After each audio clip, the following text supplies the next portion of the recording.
Inside Gaza, swaths of land closest to the Israeli border have been turned into a wasteland. Nearly every building within about a half a mile of the border fence has been destroyed. We filmed this footage a year ago, while demolitions were still ongoing. Over time, the Israeli military has razed about 22 square miles of Palestinian land, creating a buffer zone on about 16% of Gaza's territory. It is a no-go zone for Palestinians, some of whom have been killed after setting foot inside the unmarked perimeter. Now, for the first time, an Israeli soldier sat down with us to describe how the military systematically destroyed civilian infrastructure to create this buffer zone. Some of them, the buildings were destroyed completely, and some were still standing, and our job was to make more of the first kind. But the fact that there were still buildings standing meant that the mission wasn't done. Yeah, and we destroyed them one by one in a very methodical fashion, area by area.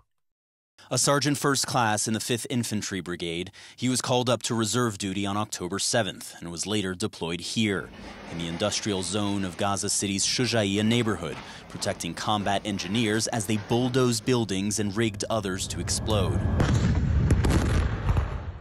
We've blurred his face and changed his voice because he risks reprisals for speaking out about a policy the Israeli military has never officially acknowledged. Was it clear to you that this was not the actions of one commander or one unit? Definitely. I know other units were doing the same up north and then down south. I know it came from up high.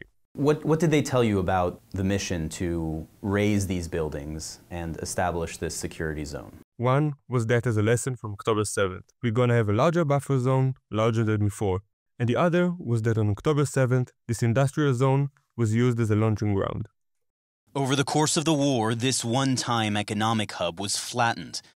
This video, which CNN geolocated, shows the destruction of Gaza's only Coca-Cola factory. But it's not just factories. In the town of Gaza, hundreds of homes were leveled, with a clear zone of destruction spanning about 1 kilometer from the border.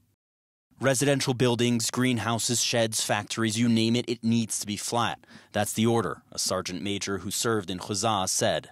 Except for the UNRWA school and that small water facility, the directive was nothing left.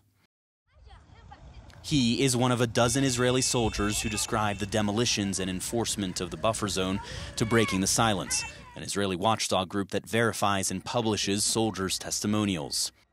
Some also described how the buffer zone has been turned into a kill zone for Palestinians. A sergeant first class in the Armored Corps described the rules of engagement. Adult male, kill, shoot to kill. For women and children, shoot to drive away. People were incriminated for having bags in their hands, a warrant officer in the IDF said. Guy showed up with a bag, incriminated terrorists. I believe they came to pick khubeza, an edible plant. But the army says no, they're hiding. Boom. A kill zone is in essence the announcement of a party to the war that they won't take feasible precautions, that they won't verify the status of an individual before attacking them. And that definitely violates international law. Is this kind of widespread destruction of civilian property to create a buffer zone legal under international law? It needs to be a legitimate military objective and operational objective, and the only way to achieve it would be to destroy the civilian property. And at that scale, that's simply not quite plausible. If there's no military necessity, then that fulfills the criteria for a war crime. The Israeli military did not respond to CNN's request for comment. More than 6,200 Palestinian buildings have been damaged or destroyed within 1 kilometer of the Gaza border, according to satellite analysis, including here in Al Bureij, where homes and acres of farmland were destroyed. For 40 years, Abdulaziz al-Nabahin grew olives, oranges, and guavas on that land.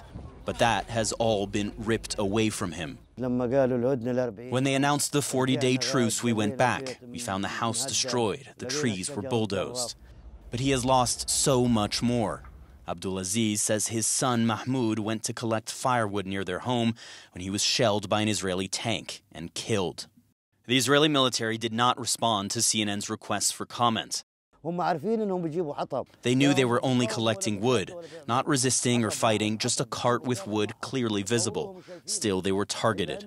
The Israelis did this intentionally. Even now, he says, they will kill anyone who goes there.